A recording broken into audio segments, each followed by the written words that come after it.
Olá, você que acompanha o canal Aqui Se Fala de Santos, eu sou o Vanderlei Corrêa, mais uma vez com vocês aqui, mais uma edição do Aqui Se Fala de Futebol. É um quadro do canal Aqui Se Fala de Santos, nosso podcast, onde sempre com um bom convidado, sempre com uma bela entrevista, sempre com entrevistas polêmicas também, e hoje não vai ser diferente. Hoje o Aqui Se Fala de Futebol, nós vamos falar de Santos. Por quê, né? Porque o Santos está na zona de rebaixamento. Aliás, o Santos só ficou uma rodada fora da zona de rebaixamento neste campeonato brasileiro, né? E agora chegou a ser o penúltimo, agora é o antepenúltimo, para sorte o Juventude perdeu nesse início de semana, mas o Santos tem tarefa difícil. Um Santos que já foi eliminado no Campeonato Paulista na semifinal, um Santos que já foi eliminado na Copa do Brasil e um Santos que só tem o Campeonato Brasileiro. E para isso, para a gente falar sobre Santos Futebol Clube, vamos falar muito de futebol também, sobre seleção brasileira, sobre a chegada de Ancelotti, eu tenho aqui um ex-conselheiro, um dos caras, um dos poucos que conhecem muito do Santos Futebol Clube, já esteve lá, foi conselheiro, conhece muito do Estatuto do Santos e conhece a política do Santos Futebol Clube. Porque, meu amigo, se o clube está nessa situação, é porque a política não anda nada bem. E, ao contrário de outras equipes, né, aqui da capital, onde conselhos deliberativos trabalham, o do Santos está deixando muito a desejar. Clóvis Simino, prazer ter você por aqui. Uma honra, pela primeira vez no podcast Aqui Se Fala de Futebol, pra gente falar de Santos, né? Pra fugir um pouco da mesmice. Tudo bem, Clóvis? Obrigado, viu? Ô, Vanderlei, um prazer enorme estar aqui com você, nesse teu podcast aí que a gente sempre acompanha. Figuras ilustres já passaram por aqui, então, pra mim, eu me sinto lisonjeado de participar nesse papo aí legal com você, falar de Santos e outros assuntos relacionados ao futebol. Nós estamos gravando esse podcast na quarta-feira, dia 28. E o Santos logo mais vai jogar contra o Red Bull Leipzig, que tem um nome diferente, não é Red Bull, é um outro nome. Leipzig. Não, o RB é outro. Eu li ontem, rapaz, é um outro nome. Eu até coloquei, já te falo aqui. É um nome bem diferente, assim. O RB é abreviação, né? Mas é um outro nome. Mas enfim, o Santos que vai jogar é um jogo amistoso, né? Um jogo mais contratual, com essa questão. A Red Bull é patrocinadora do Neymar, né? Pessoal do Neymar. E então isso faz parte de um projeto. Até porque terminou a temporada lá agora, né? Então os caras deram aquela esticadinha tal pro Brasil. Normalmente seria início de temporada, mas eles no final da temporada eles estão dando essa esticada, fazendo tudo isso aí. Um amistoso assim, bem no meio em que o Santos volta a vencer no Campeonato Brasileiro, Clóvis Simino. Venceu Vitória a muito custo, um jogo difícil, depois de uma eliminação na Copa do Brasil. É bom ou é ruim esse amistoso no meio desse jogo contra o Botafogo, hein, que tem no domingo? Olha, é o tal negócio, né? A gente reclama que o pessoal não treina conforme a gente imaginava que eles pudessem treinar. A gente não tem tabela, a gente não tem agenda, compromisso durante a semana, como Sul-Americana ou mesmo Copa do Brasil. Então, infelizmente, né, você tem que ocupar essa agenda de alguma forma. E você colocando, como parece que vai ser feito esta noite, colocando um time, digamos assim, não titular, não os que vêm jogando, mais o Neymar, eu acho que é um bom teste. Agora, a gente não está avaliando o risco, né? O risco que é que a gente enfrentar um time aí preparado, que vem com... Final de temporada, né? Mas eles vêm preparados para o jogo, eles vêm concentrados, eles vêm com vontade de mostrar serviço. E vão jogar contra o Santos, né? Quem não quer lá quando tiver aposentado, contar para os netos que jogou contra o Santos do Neymar, que um dia foi do Pelé e tal. Então, enfim, né? Mas esse tipo de jogo, a gente que é um pouquinho mais antigo aí, a gente via acontecer costumeiramente. O Santos, nos áureos tempos, jogava o fim de semana aqui, por exemplo, contra o Guarani. No sábado, na terça-feira estava jogando em Paris. Na quinta-feira estava jogando na Itália. E no domingo estava jogando no Campeonato Paulista novamente. Eles faziam realmente aquele bate e volta, aí não era classe executiva. Eram aviões... Era doméstico mesmo, né? Eram aviões mais, né, de outra geração, né, e que tinha que fazer, às vezes, 1, 2 paradas para atravessar para chegar até o destino final. Então, eram situações diferentes e o Santos se enfrentava, ganhava de todo mundo, trazia dinheiro, né? E ganhava. Ganhava os jogos. Ganhava. Então, hoje, o Santos não sei quanto vai ganhar nesse jogo, se o Santos vai receber alguma coisa, esse jogo, ou se vai inteiramente a cota para o Neymar, a gente não sabe, né? Vai correr o risco de expor a imagem. E principalmente, né, vai ter o nosso desafio esse ano, agora passou a ser o Campeonato Brasileiro. E o Campeonato Brasileiro a gente tem um jogo que acredito que vai ser difícil, né, contra o Botafogo. Talvez o último teste do Botafogo antes do Campeonato Mundial de Clubes deles lá. Eu acho que eles vão com o time principal para jogar contra o Santos, né? Ah, vamos. Amistoso internacional, Santos e Rasenballsport Leipzig. Olha só. Aqui, ó, o nome aqui. Eu tive Muito cuidado bem. ontem de buscar aqui. É um nome, né? Todo mundo. Red Bull. Não, Red Não Bull é o patrocínio, mas é o Rasenballsport Leipzig. Legal. Torcer, né, para que não vire um vexame, né? Num Barcelona da vida, né? Agora você tá falando de umas coisas aí, por exemplo, um time, quando faz um amistoso internacional, normalmente, o que você... o time tal tá fazendo um amistoso assim, assim, assado, e vai faturar a bagatela de X. Porque tá no meio do campeonato, aquela coisa, normal, né? normal. E vai faturar tanto. O Santos não se fala nada, não se sabe nem se o Santos vai ganhar alguma coisa, é o que você falou, né? E aí, um silêncio ensurdecedor na diretoria do Santos Futebol Clube, que sempre falou em transparência. Mas o que é transparente nesse Santos Futebol Clube, meu caro Clóvis Cimino? Nada é transparente no Santos?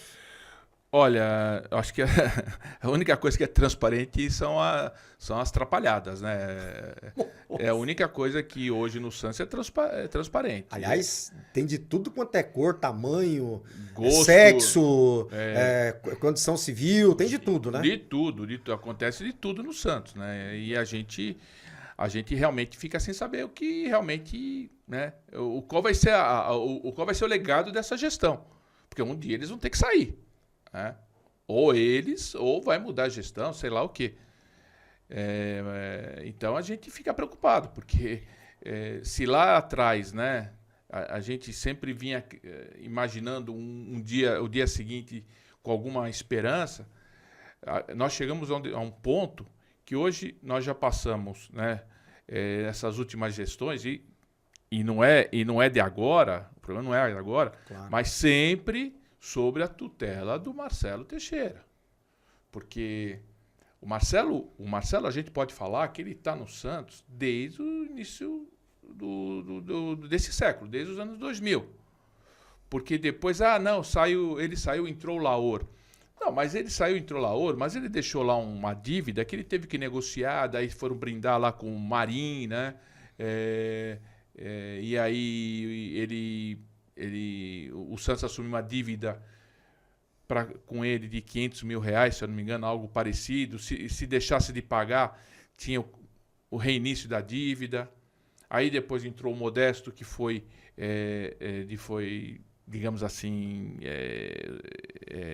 bancado por ele, né? Bancado em termos eleitoral. Depois entrou o Pérez, que foi outra aposta do Marcelo, outra aposta. E depois o Rueda, que também foi uma outra aposta do Marcelo. Não adianta querer fugir dessa situação, porque o Marcelo estava na gestão. Era do Chapão, né? Era do Chapão. Em momento nenhum ele oficializou a sua saída. Em momento nenhum. E aí, com o Rueda, a gente sabe como é que foi. Quem indicou o Galo, por exemplo, foi o Marcelo. E outro dia o Galo, até num podcast aí... No Charla Podcast, que é um ele maior, confirmou, né? tudo isso. Sim. Quer dizer, não somos nós aqui que estamos inventando alguma coisa, não. Só que o Santos vem sendo gestido por esse tipo de filosofia, que é uma filosofia que, infelizmente, a gente até procura não usar esse termo, mas é uma filosofia provinciana.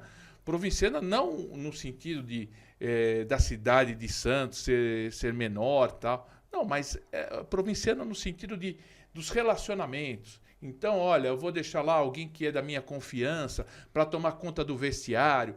Eu vou deixar lá no departamento médico alguém da minha confiança. E assim vai. Então você vê, por exemplo, né, no dia lá que houve a pseudo-invasão do CT, que o jogador... Estavam os portões abertos? Os portões abertos. A polícia falou, como é que teve invasão se o portão estava aberto? Estava aberto, né?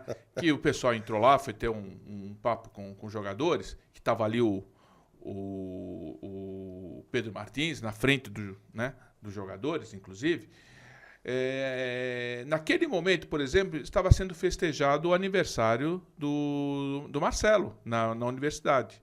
E um dos convidados ali, ou um dos presentes, era o chefe do departamento médico do Santos, que tinha 5, 6 jogadores ali a serem tratados. E ele estava lá na universidade cantando parabéns pro presidente. No dia do aniversário, né? No dia do aniversário. Então, e por aí vai.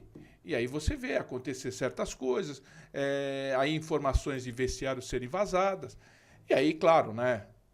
Aí a gente vai acabar entrando no assunto do Pedro Martins, né? Que foi um assunto que dominou aí as últimas notícias, que até o presente momento que nós estamos gravando, a gente não sabe se o Santos não divulgou nenhuma nota oficial ainda. Não saiu nada. A gente imagina que ele foi, né? Que ele saiu, vai sair. Agora, como e quando, a gente não sabe. Aliás, eu conversei ontem com o Lucas Barros, que é o repórter do Diário do Peixe, que faz um trabalho excelente. O Lucas, o Giovanni, enfim, todo o pessoal do Diário do Peixe ali. E igual tem outros aí, Fabiano Fará e tantos outros que acompanham. O dia a dia. O dia a dia do Santos Futebol. Estão ali, né? Estão ali do lado, ali no quintal, ali, sentindo o cheiro ali da cozinha, né? Estão acompanhando, então eles estão por dentro ali. E ele me falou o seguinte, que a impressão que o Pedro Martins teria pedido desligamento de alguns assessores especiais, entre aspas, do presidente. Profissionais. Profissionais. E amigos, né? Amigos Amigo, você é meu amigo, você vem aqui, você vai ganhar um salário bom, você tá aqui sempre pra me defender e vem no meu aniversário bater palma enquanto o pau canta lá e tal. Enfim. E ele pediu o desligamento de algum desses e não toparam. E aí, parece que o conselho, aí quiseram mudar ele de posição, né? Tipo, ele jogava na lateral, igual querem fazer com o Escobar. Jogava na esquerda, quer colocar para jogar na direita para manter o Souza na esquerda. Isso. E ele não aceitou. Falando, já que é assim, então não vou ficar mais. E aí ficou nisso. Pediu demissão assim e tal, mas... Verbal, né? Não assinou nenhum papel.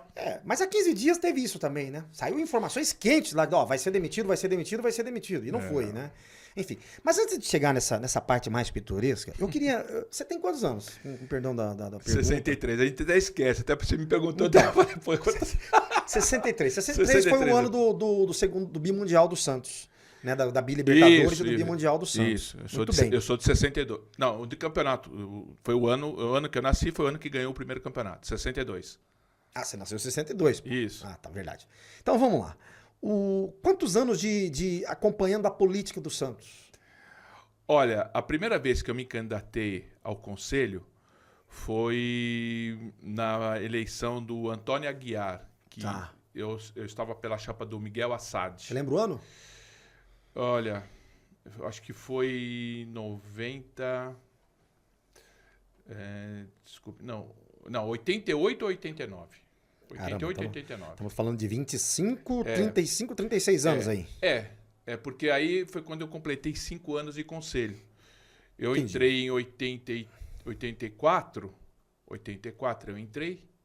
Eu entrei porque, eu já falei diversas vezes, entrei porque houve uma reunião na sede da torcida jovem, na Praça Perola Baiton, e entre eles, né, o Celso Jatene, o Almir de Almeida, nos convenceram, falaram assim, vocês têm que entrar de sócio para moralizar o clube. Moralizar o clube.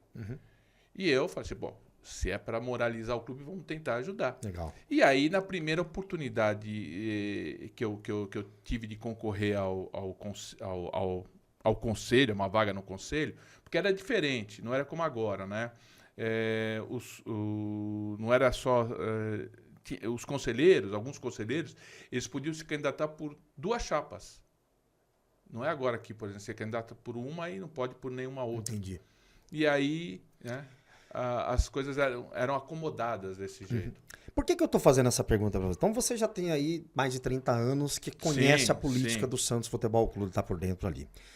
Eu vejo alguns colegas de imprensa, alguns veículos de comunicação, gente até mais. Aí eu não sei se é por falha deles, por desinformação, ou por aquela coisa que o Santos sempre foi o patinho feio da imprensa, né, de São Paulo. Os caras nunca acompanharam muito e tal. E eu vejo até hoje alguns veículos e alguns jornalistas, colegas, né, que os caras, eles têm uma visão, parece que meio míope do que é, o que significa o Marcelo Teixeira. Porque desde que eu conheço a história do Marcelo Teixeira, você começa a ver ele como presidente do Santos, toda vez que ele se meteu em ele querer fazer as coisas no clube, deu com burro na água. Isso foi em 93, que ele montou um time fortíssimo, né, para a disputa do Campeonato Brasileiro, caiu na semifinal. Né? Em 92 o time também caiu na semifinal do Campeonato Brasileiro. Em 93 também. E aí depois, quando ele retorna ao clube em 2000, acontece o mesmo movimento que está acontecendo. E eu vejo hoje ainda alguns veículos. A discussão é a seguinte: não, mas olha o time que foi montado, olha o trabalho que a diretoria fez na Série B do Campeonato Brasileiro. Porque esse time foi um trabalho fantástico. Gente, o Santos disputou uma Série B com uma folha de pagamento de 14 milhões. E pegando um monte de jogadores aí, prometendo gatilhos salariais para um monte de jogador. Atraíram jogadores que estavam renegados, eram reservas de muitos times ali. Mas tudo bem, montou e subiu o time. E aí agora parece que estão caindo na realidade. Nossa, mas agora tá ruim a gestão. Não. Aí eu queria saber de você que é um cara que acompanha a política, você que acompanhou as outras gestões, se o pessoal tá meio míope mesmo, ou eu tô enganado, o Marcelo sempre foi um bom gestor de futebol, um entendedor de futebol, e tá aí, ele vem replicando isso por anos e anos, e tanto que o Santos está nessa situação que está hoje. Olha, Vanderlei, a imprensa realmente ela nunca foi assim especialista em Santos Futebol Clube. Lá no início dos anos 70, o único representante do Santos na imprensa era o Perão de Castro. Não sei se você se lembra dele, teve conhecimento. Era o Perão de Castro, inclusive. Não lembro, mas eu conheço a história. Inclusive, ele era conselheiro do Santos. Sim. Tá? Ele era conselheiro. Então, as coisas sempre eram deixadas assim de uma maneira. Eu não digo. Não, fala um pouco a imprensa, né? Não, fala o que você souber aí do Santos. Fala, porque, ou bem ou mal, existe essa ligação assim de pessoas de caciques, né? De caciques em Santos, que de uma forma ou de outra tentavam sempre colocar o time em evidência. Só que com o passar dos anos, a dificuldade foi aumentando. Então o que era bom, o que era aceitável nos anos 60, por exemplo, ela começou a deixar de ser aceitável a partir da hora que o Pelé parou. Né? Então, o campo e bola que se resolvia, né? Era decisivo em tudo. O campo e bola ele passou a ter um outro agregado aí, que era o lado de marketing, de torcida, de exposição, de tudo isso. E aí, como eu posso falar, a imprensa de São Paulo, ela foi deixando o Santos sempre para um segundo momento, terceiro momento, ou momento final de qualquer programa esportivo, né? E graças a Deus, né, com a chegada da internet, do streaming, de todas essas situações que a gente hoje vive, né? Que é a bolha furada, né, da comunicação, né? Essa comunicação, sociais. As mídias, aí ganharam espaço, né? E automaticamente a imprensa perdeu espaço. Então, hoje, o torcedor, ele, por exemplo, né, nós santistas, nós não precisamos ouvir um programa de rádio, digamos assim, como a gente ouvia da Rádio Globo ou qualquer outra rádio, para se informar sobre... Até o final do programa, né? Esperando que vai vir alguma coisa de um setorista de Santos. A coisa vai vir através, né, dos influencers, dos youtubeiros, dos blogueiros, e de uma forma ou de outra de alguns jornalistas que conhecem o Santos. Mas a verdade, Vanderlei, a verdade é que o Santos, né, eu sempre falo, a vida do Santos começa no comitê gestor e termina no Conselho Deliberativo. Não adianta outros, né, outros nichos quererem participar dessas decisões. Então, não vai ser influencer, não vai ser youtubeiro, não vai ser blogueiro, não vai ser nem jornalista que torce para o Santos que vai definir a vida do Santos. Quem vai definir a vida do Santos é o Conselho Deliberativo. Então, a partir da hora que hoje, por exemplo, como eu falei, no passado ainda você usava um candidato ao conselho, ele poderia participar de mais de uma chapa, né? Agora não. Uhum. Então, o que aconteceu? A fidelidade partidária, ela ganhou uma dimensão que compromete o Santos, a instituição Santos Futebol Clube. Compromete em que sentido? Que eles estão ali, infelizmente, né, para não, segundo eles, causarem problemas, né? Esse não causar o problema pode ser entendido para nós que estamos lá de fora como omissão. Sim. E aí, essa omissão, ela na hora que você coloca ao longo de uma gestão, de 2, 3 anos de gestão, você vai ver que o Santos andou para trás. E isso vem acontecendo nesse período todo que eu mencionei. O Santos vem andando para trás, cada vez mais. Se lá com o Modesto, né, que havia um conselho partilhado, havia muita cobrança, o presidente era cobrado do começo ao fim da gestão. O conselho fiscal era sempre procurado para a gente saber quais eram as condições contratuais de um jogador, ou em que condições assinou o contrato, por exemplo, eu me lembro naquela época o Santos assinou contrato com a TNT. Eu não sei se você se lembra. Lembro. Assinou um contrato lá. Pô, nós fizemos, né? Nós fomos atrás de todas essas informações, como que era o contrato, como deixava de ser, fomos ao Conselho Fiscal, ou seja, fizemos a nossa parte de conselheiro. E aí eu posso dizer para você que não é fácil, porque você aí se expõe de uma tal forma, não só de uma maneira externa, mas também de uma maneira interna ali no clube. Você confronta com pessoas que você tinha uma certa amizade. Eu sempre digo o seguinte, o Santos é o local onde você torna amigos em inimigos e inimigos em amigos. Porque é o tal negócio. Se você for levar ao lado como se deve, de uma maneira independente, muita gente não vai gostar, né? Mas o principal é você não perder o respeito.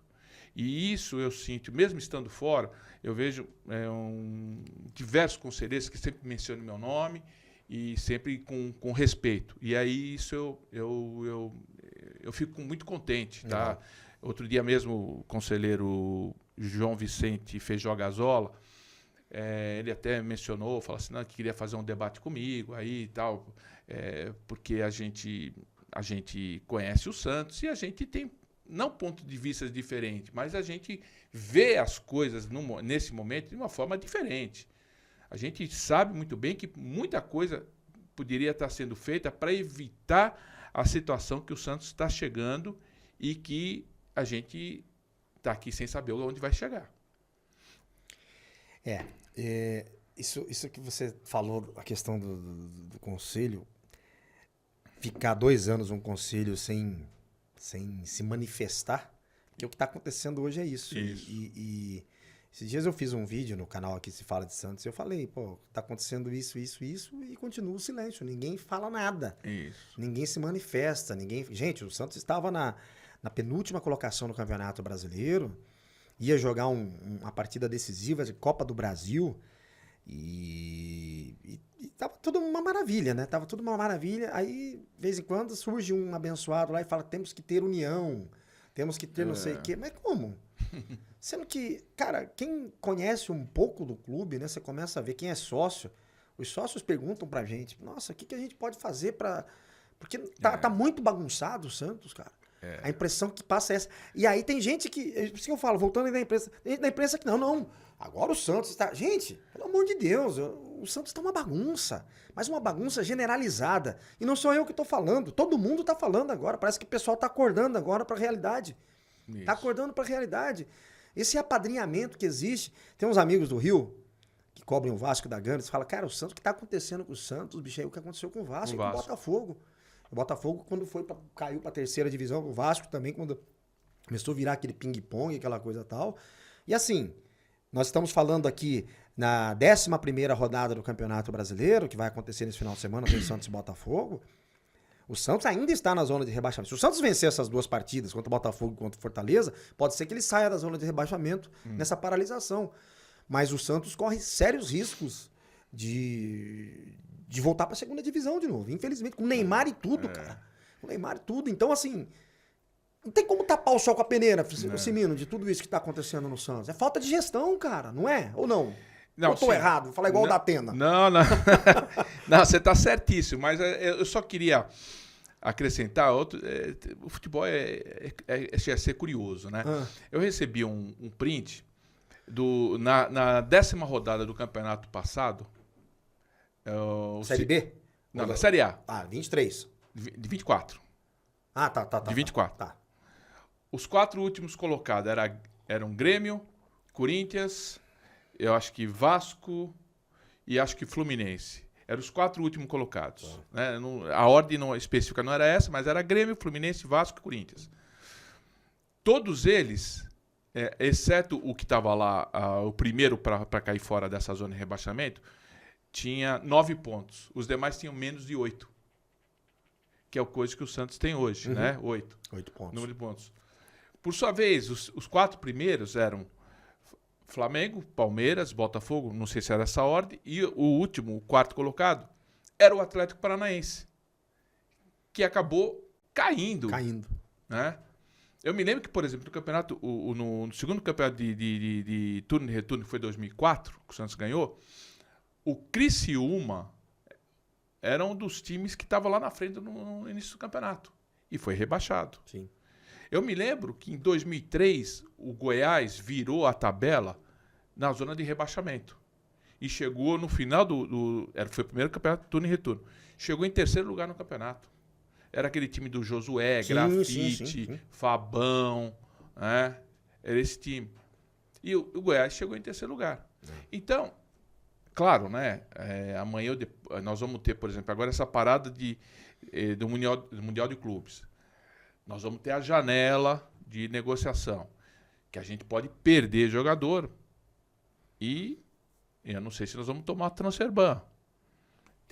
Dá para escolher também, né? Então, tem um técnico, de jogador, de comissão, de tudo, né? Tem uns 3 transfer bans aí na atmosfera do Santos.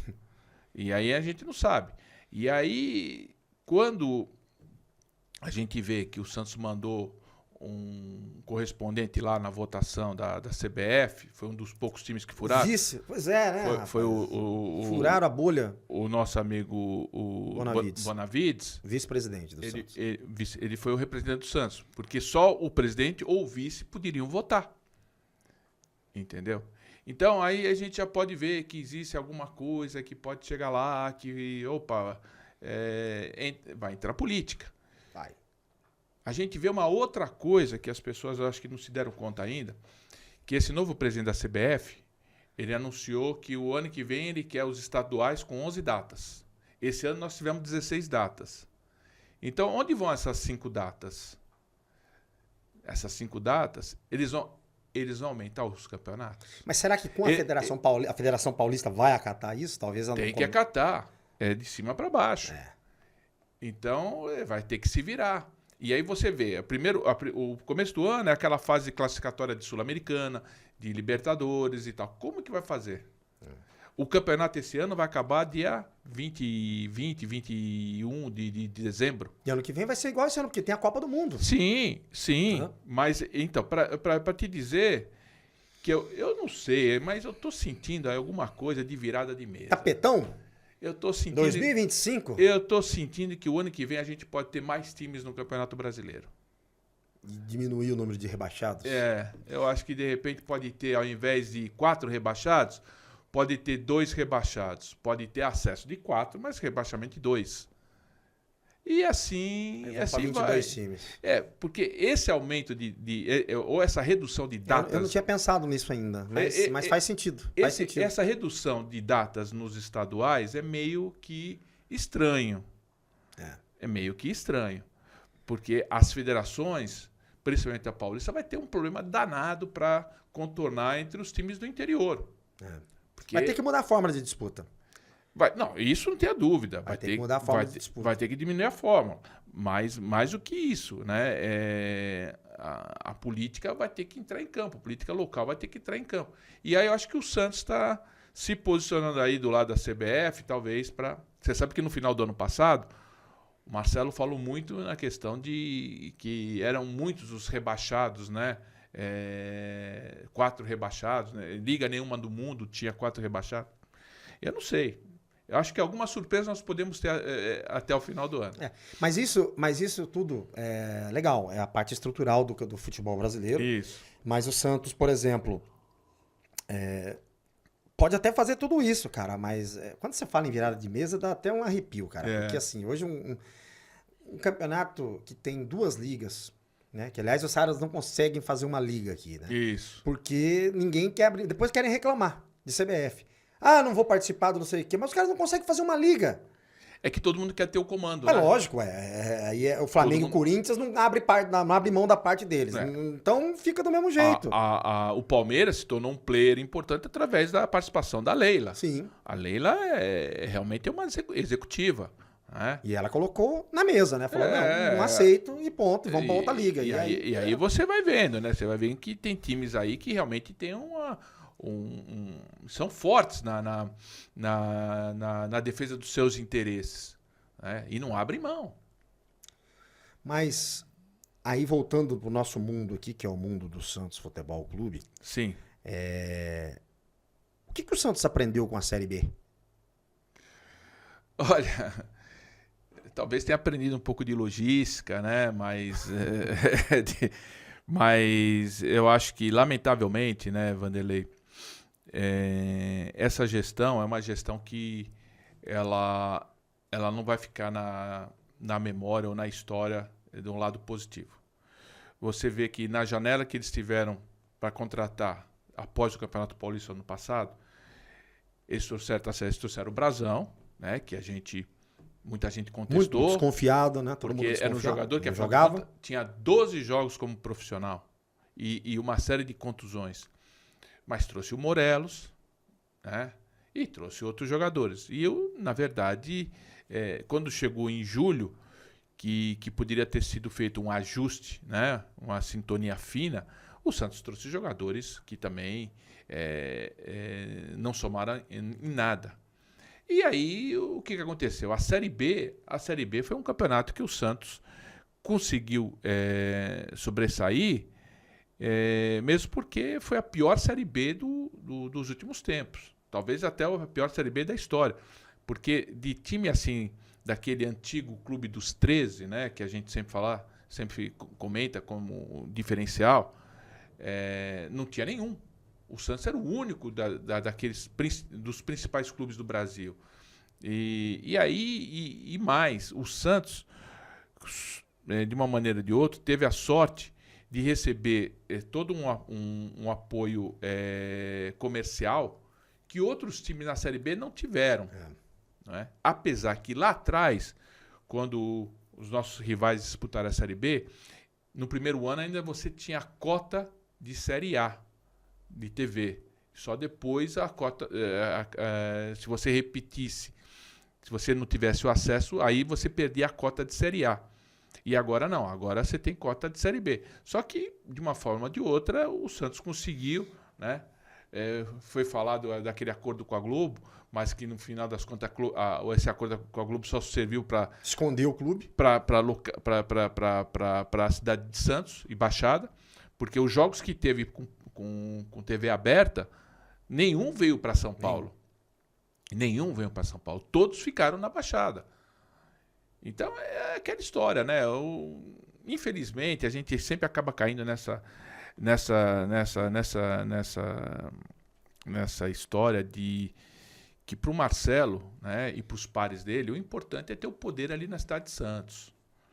O Santos é um dos pilares do poder na cidade de Santos e na Baixada. Assim como é a Santa Casa, assim como que é a Prefeitura, assim como que é a OAB. Então, e o Santos é um desses pilares. E ali, né, existe aquela troca de figurinhas. RH recheado. Não, você vai para lá, você vem para cá, eu vou para lá, você vem para cá, você me ajuda aqui, eu te ajudo ali. E aí o Santos fica travado em decisões importantíssimas, como, né, decisão de estádio. Né? Até hoje, a gente não sabe se vai ter estádio ou não vai. Um dia você fala, agora vai. No dia seguinte, não, esfriou, não vai mais. Agora vai ser em outro local. Não vai, esfriou, não vai mais. E assim vai. Então, uma decisão como essa, eu só acredito que vai acontecer no dia que o Santos receber um aporte externo, seja de um investidor ou seja de uma transformação em SAF. Porque se não for dessa forma, o Santos não vai ter competência para construir um estádio. Não vai ter, porque basicamente o que você precisa para construir um estádio, acima de tudo, é dinheiro. O Santos não tem dinheiro, o Santos não tem crédito, né? E os sócios, né, não vão entrar nessa aventura de comprarem cadeiras cativas ou não, porque boa parte daqueles possíveis potenciais compradores de cadeiras, eles já possuem cadeiras hoje. Sim. E isso não vai ser revertido. Você esteve no Allianz esses dias, no empate contra o Ceará? Não fui. Tá. Mas você esteve no ano passado nos jogos no Morumbi, sim. Na Neoquímica. Sim, eu conheço bem esses estádios encheu todo o estádio. Conheço. E muitos corintianos e outros, eles já falam, cara, o Santos tem muito potencial, mas o Santos não pode cravar um martelo, um prego no pé e na mão preso lá embaixo. Tem muita gente que já... E eu, sinceramente, eu já fui muito defensor de um estádio em Santos, cara. Já fui. Sim. Mas hoje eu tenho dúvidas se lá é o melhor local para o Santos. Eu acho que se o Santos fizer isso lá, o Santos aí vai ficar fadado mesmo a ficar escondido. Esse tipo de negociação com o Globo, de transmissão de jogo só para Baixada, aquela coisa e tal. Ponto de vista meu. Já fui muito a favor. Acho que a Vila Belmiro tem que ser reformada sim, mas o Santos merece uma casa aqui em cima. Na Grande São Paulo, ABC, principalmente acho que o ABC seria o local ideal para o Santos ter um local disso aí. A Portuguesa vai construir um estádio. O Corinthians tem o seu estádio. O São Paulo tem o seu estádio, que é gigante. O Palmeiras tem o seu estádio. Por que o Santos não tem um estádio aqui? Porque você facilita a vida de todo mundo. A logística, Cimino, é mais fácil subir 5 mil santistas do que descer 25 mil paulistanos para assistir. E eles descem, mas é difícil. Né? Então, assim... Agora, é o que você falou, né? Não dá para cravar mais se vai acontecer ou não. A minha opinião pessoal também era mais ou menos nesse sentido, né? Eu acho que o Santos tem que procurar construir um estádio em Santos, com capacidade para o Santos abrigar grandes jogos. Ponto. Agora, o plano B não pode ser Praia Grande, Cubatão, sei lá mais aonde. Não pode. Porque aí... você vai ficar restrito a uma região. E o Santos não pode ser um time regional. O Santos tem que ser um time realmente que em condições de combater os seus principais rivais. Agora, acho que isso só vai acontecer se o Santos virar SAF. Na hora que o Santos virar SAF, uma SAF boa, né? Não uma SAF aí plantada aí na base do desespero, pega qualquer um, vira SAF, não é assim. Se realmente for uma SAF de acordo, eu tenho certeza que o investidor, ele vai parar, vai falar assim, mas peraí, eu vou construir um estádio para tantas pessoas numa cidade assim, ou eu vou construir um estádio para tantas pessoas numa cidade né, diferente. Então, isso aí vai acontecer. Eu acho que esse é um dos principais motivos que muita gente, principalmente gente ligada à atual gestão, não querem saber de SAF. Porque sabem que na hora que virar SAF, esse poder eles vão perder. E isso não é novidade para ninguém, não estou falando nenhuma, sabe? Todo mundo sabe. Todo mundo sabe. Severino, o Santos, ele é gerido como um órgão público hoje? Olha, Porque, com todo respeito, o órgão público hoje ele é gerido assim, o dinheiro, a gente faz o que tem que fazer, não tá nem aí quem vai pagar. Olha, Só que a conta chega, né? olha, Só que nós estamos falando de uma entidade privada. olha, então, mais ou menos, né? Porque o Santos tem alguns compromissos, por exemplo, com o Profut. Uhum. Né? Tem o nosso rival aqui que não tem dinheiro para pagar o Profut, que eles estão com medo de perder o Profut. O Profut, para quem não sabe, é aquela dívida secular, né? Que de uma forma ou de outra o governo fala assim, não, vocês devem, vocês podem até negar, mas vocês vão ter que pagar. Tem que pagar. Vocês vão ter que pagar. Vocês vão pagar um pouquinho por mês e tal. E, se eu não me engano, acho que é R$500 mil por mês a longo prazo. Então, é aquela dívida que você vai pagar praticamente pro resto da vida. O resto da vida também não, uns 20 anos. Mas vamos lá. E aí, essa é a dívida de curto prazo, que é uma dívida que você consegue tomar conta. Agora criaram aí também um outro local aí, que são as dívidas, que a Justiça do Trabalho, né, abrigou todas essas questões pendentes aí de dívidas com jogadores, com outras coisas mais, que o Santos entrou nela também. Né? No passado tinha aquela loteria que era das torcidas, como chamava? Time Mania. Time Mania. Né? Então, o governo, ou bem ou mal, sempre ajuda assim, os times, e o Santos sempre está embarcando nessa. Talvez seja esse um dos motivos que trouxeram o tal do Pedro Martins. Porque ele... Mas parece que já está saindo. Então, mas aí que tá. Eu acho que a relutância de despedi-lo, eu acho que além da multa, que parece que era uma multa alta, também tem esse lado político.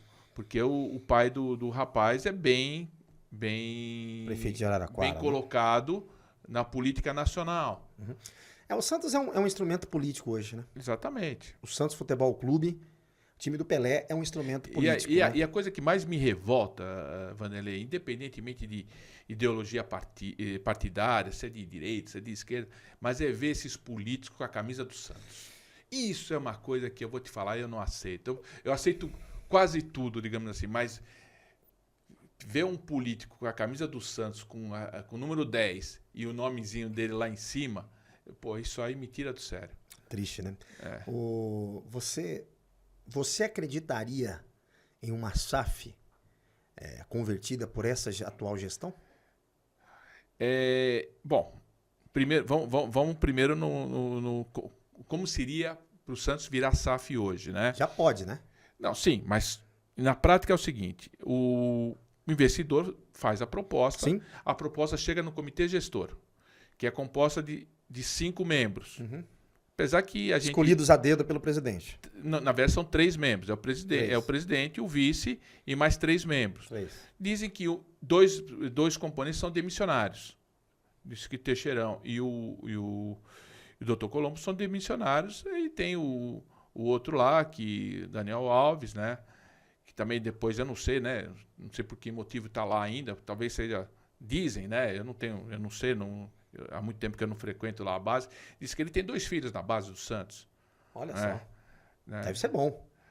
Tomara que sejam bons, né? Agora, se eles não forem bons, eles têm o futuro garantido.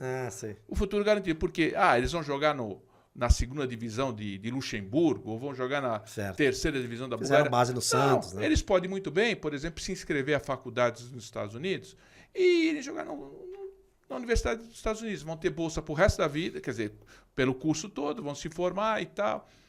E vão ter a oportunidade de viver, né? Que outros aqui não têm. Certo.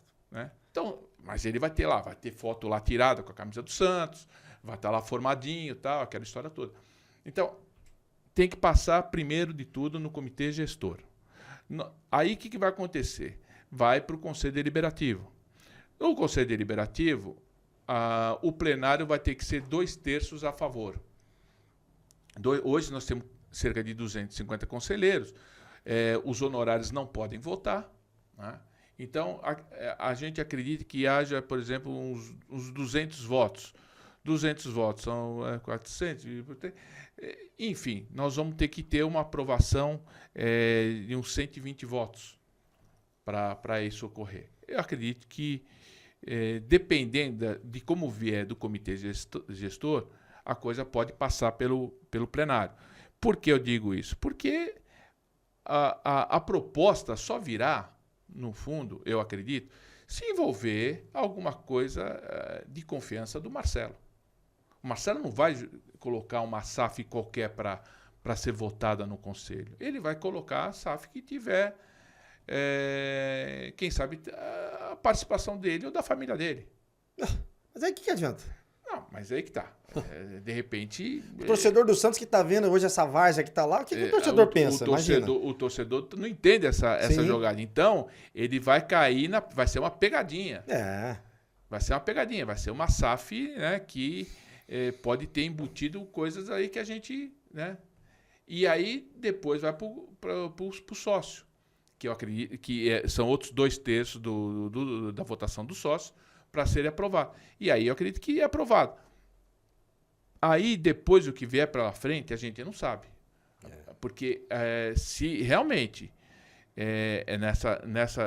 nessa SAF, quando tiver pessoas que a gente já costuma ver na instituição...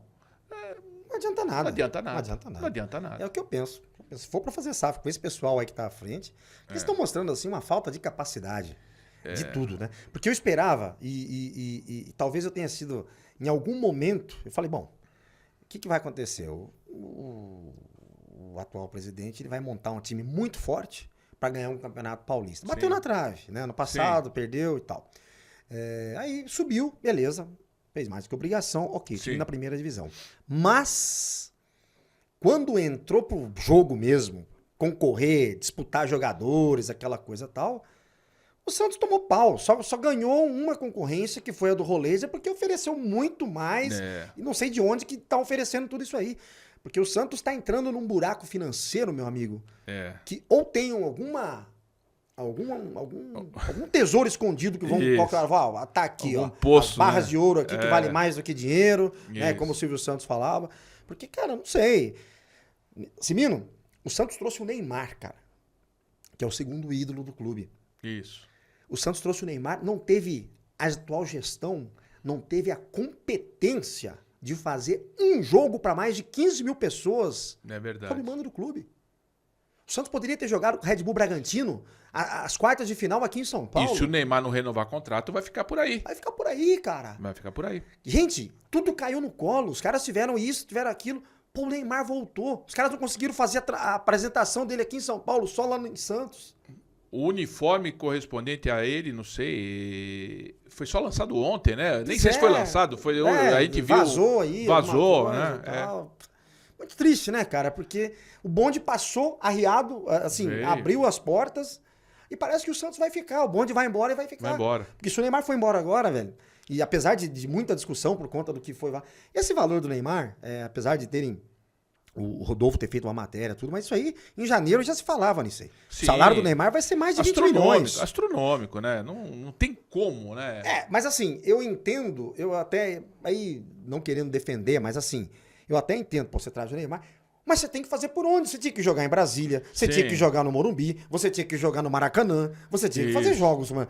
Porque você ficar jogando para 15 mil é burrice, cara. Você não podia ter essa preocupação de onde nós vamos jogar. Não. Você não vai jogar aqui? Eu vou jogar lá. Não tem problema. Só que, infelizmente, o resultado pesa, né? O resultado pesa. E a gente vê aí que a evolução do futebol, né? Do futebol, digamos assim, de clube, né? O que acontece hoje nos clubes? Os jogadores da base, eles são formados e imediatamente eles são vendidos. São vendidos. Você vê como que funciona no Flamengo e no Palmeiras. Né? Eu não tô citando esses dois times porque eles estão lá em cima da tabela. Eu não tô citando esses dois times por eles serem vencedores nos últimos tempos. Mas eu estou citando eles dois como, né, como exemplo do que está acontecendo. Aparece um Endrick no Palmeiras, o Palmeiras vende. Aparece um Esteban no Palmeiras, o Palmeiras vende. Aparece lá um qualquer no Flamengo, o Flamengo vende. Por quê? Porque hoje, um time como Diego, Robinho, Neymar, Ganso, esse tipo de coisa, eles não se sustentam. Eles não chegam num desfecho, eles vão conseguir dar resultado para os seus clubes. Por quê? Porque hoje você faz o primeiro contrato com 16 anos por 3 anos.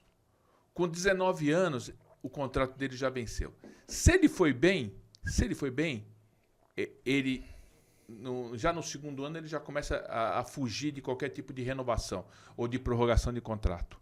A não ser se for em troca de um absurdo de dinheiro. Então, o que acontece? O clube é obrigado a vender. Então, vai aparecer um clube inglês, como o Santos fez com o Ângelo, como o Santos fez com o próprio David Washington, e vai fazer com o Lucas Meirelles, vai fazer com o Bom Tempo, vai fazer com todos esses jogadores. Sherman agora, que deve ser...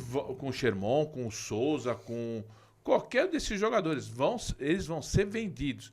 E aí eu não tiro o direito da gestão vender esses jogadores. Eu não tiro, porque, infelizmente, esse é o futebol depois da regulamentação dos direitos federativos econômicos. Uhum. É assim. Então, o Santos... Só que aquilo que a gente mais sonhou, né, era de manter aquela tradição de jovens jogadores. Hoje... O que acontece? Você vende jogadores e traz alguém de fora que esteja em condições. Um exemplo mais ou menos foi o Brazão. O Brazão foi jovem para a Europa e voltou ainda jovem para jogar no Santos. Só que essa procura, essa busca, esse scout, ele tem que ser feito com muita, né, com muita qualidade. O scout que veio do Corinthians já vazou, foi pro esporte, pô. Foi pro esporte? Ia ver se pode. Então aí a gente acaba se perdendo. Ô Simino, eu tenho 2 assuntos que eu tenho que falar com você aqui. Nós estamos chegando já no quase 1 hora já de podcast. Opa. Eu queria falar 2 coisas com você aqui. Primeiro, aí eu queria que você fosse bem sucinto para depois a gente fechar com campo e bola. Vamos lá. Em 5 minutos vamos falar de campo e bola. O Santos só tem o Campeonato Brasileiro agora. Isso. Na tua opinião, Kleber Xavier, depende desses resultados contra Botafogo e Fortaleza para ficar nessa paralisação, que na verdade vão ser 15 dias, né? 15 dias são férias e 15 dias de trabalho, uma intertemporada aí para depois o restante do Campeonato Brasileiro. Você acha que ele fica ou se der a zebra em algum desses jogos aí, o Santos vai atrás de um outro técnico? E onde que o Santos vai chegar no Campeonato Brasileiro esse ano? Bom, a gente viu na comemoração dos jogadores no gol contra o Vitória que todos correram para cima do treinador. Sim. E isso é um sinal que existe uma certa empatia entre elenco e comissão técnica. Isso, desculpe, isso é ponto, né, pacífico. Agora, é óbvio que futebol é resultados. Sim. Né? Por exemplo, nós temos lá no Sub-20, nós temos o Maurício Cupertino, que foi auxiliar do Vanderlei Luxemburgo.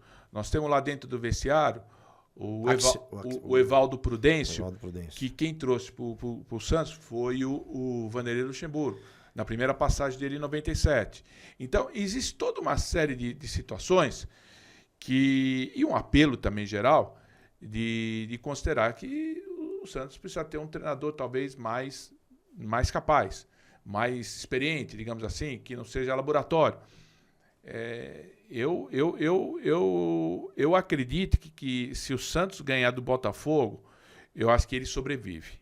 Se ele não ganhar do Botafogo, aí a coisa pode complicar. Porque depois vão para 12 rodadas e o clube não chegar a 10, não passar dos 10 pontos aí. Exatamente. É complicado, porque depois só tem mais 7 jogos. Exatamente. No primeiro turno. E não são jogos fáceis, não. Não, pelo contrário. Tem muito jogo difícil pro Santos fazer. Na volta no Mundial pega o Palmeiras. Vanderlei, eu acho que o Santos é superior a Vasco, a Grêmio, a Sport, a Vitória e a Juventude. O Santos é superior a esses 5 times. Agora, se vai conseguir sobreviver, só o tempo dirá. O Santos é superior a esses 5 times. Eu não tenho a menor dúvida. Você fala no elenco. Com o Neymar. Contando com o Neymar. mesmo até sem o Neymar, tá? Eu acho que o Santos... agora, o Vasco é um time mais encaixado, mais bem encaixado que o Santos. O Maldini chegou agora, né? Entendeu? Mas O Grêmio tem, né, o seu lado lá que eles vão vender cara um rebaixamento. Mas eu acho que o Sport e o próprio Vitória, eles já estão mais ou menos flertando com a Série B. O Juventude eu acho que não vai sobreviver. Então, aí a última vaga vai ficar entre Grêmio, Vasco e o Santos. você ficou com saudade do Lucas Braga domingo agora? Quando ele entrou, ele tocava a bola assim, aí ele dava uma bundada no cara, se jogava e pedia a falta. Você sabe que eu às vezes eu vejo esse lado torcedor, tá? O fato dele ser torcedor, o santista, ele contemporiza, né? Fala assim, não, pô, esse cara é torcedor do Santos, tal, então deixa ele aí, deixa ele cumprindo, né, o banco e tal. Só que realmente não tem condição. Não dá, né? Ô Simino, a eleição do Santos até hoje gera burburinho. Porque teve uma denúncia, eu nem sei como que tá isso aí, mas enfim, teve uma denúncia de que as urnas que foram utilizadas, uma empresa teve problemas aí em outras eleições e tal.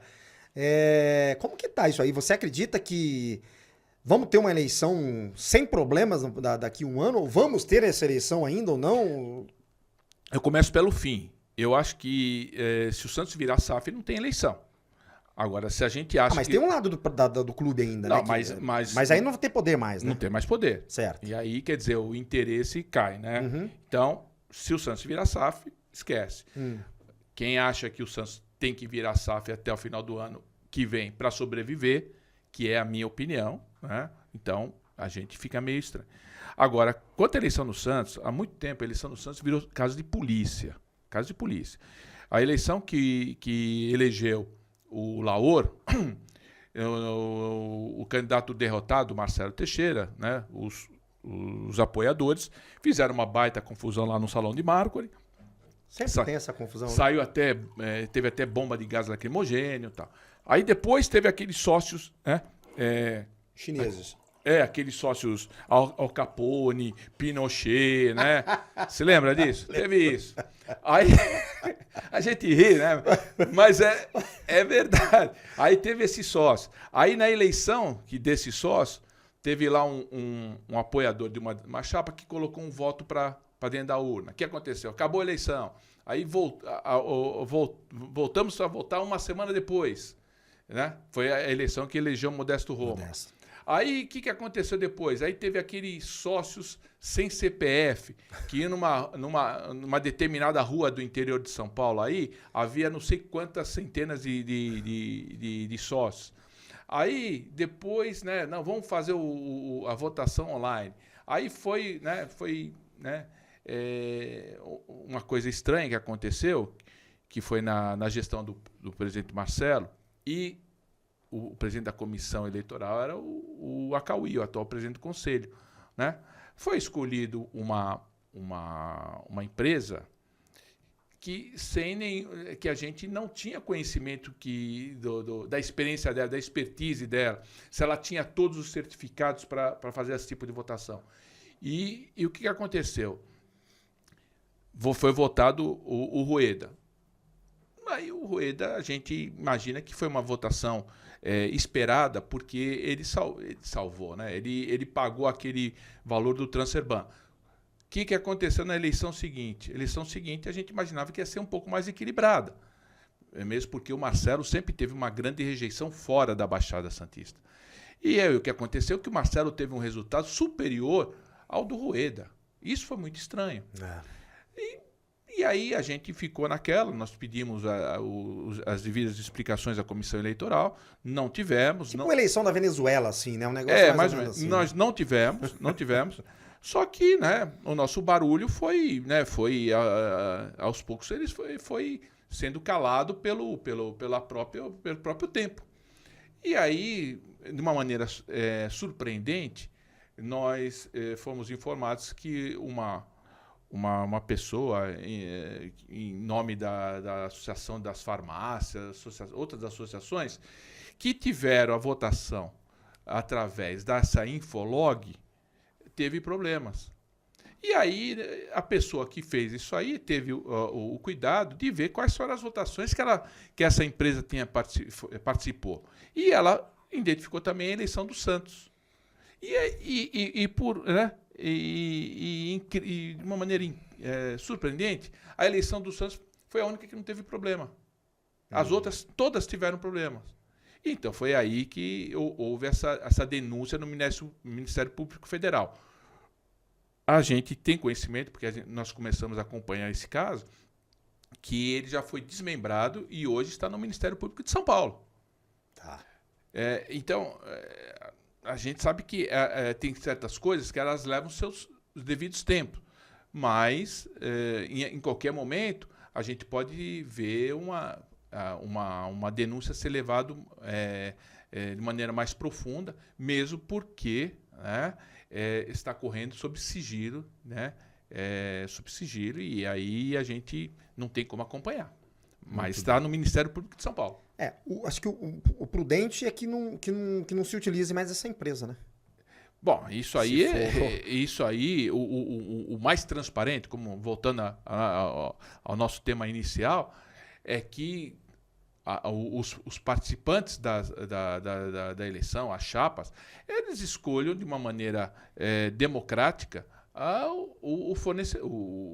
quem vai trabalhar nessa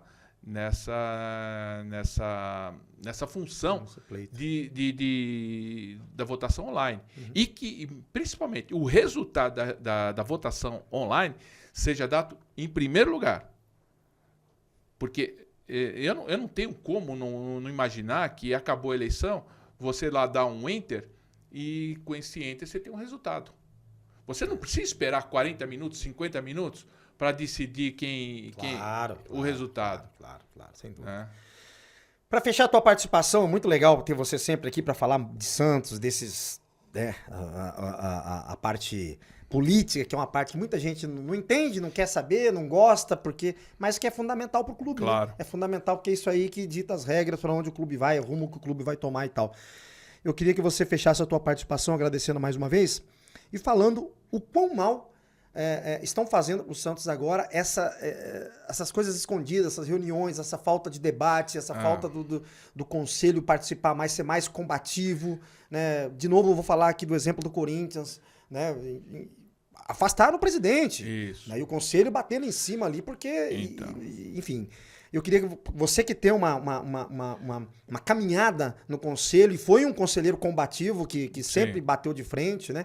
O quanto é salutar ter isso, o quanto é nocivo para o clube não ter essa discussão hoje entre os conselheiros? Olha, Vanderlei, isso aí é muito ruim, tá? Para a instituição, quando ela não é questionada, a gestão não é questionada, quando o estatuto não se faz ser respeitado, é muito ruim, porque a gente acaba desacreditando nas pessoas. Então a gente fala assim, mas o fulano lá, fulano, eu gosto do cara, o cara é boa gente e tal. Mas, por que o cara chega nessa posição, nessa condição de independência e aceita tudo que vem pela frente? Né? Ou seja, a gente fica sem nenhuma expectativa futura. Outro dia, um conselheiro muito bom, por sinal, muito atuante, o Matheus Cury, foi vice-presidente da OAB de Santos. Ele fez uma denúncia seríssima, gravíssima. Ele aceitaram dele montar o Conselho Fiscal, eu digo, o presidente do Conselho, né, aceitou a montagem da chapa dele e deu a palavra que ele poderia montar com independência e tal. Aí montou, aí colocou alguns nomes lá e teve um nome de um determinado conselheiro que é muito combativo nessa gestão, né? E posso até citar, é o Conrado, e parece que o pessoal não gostou.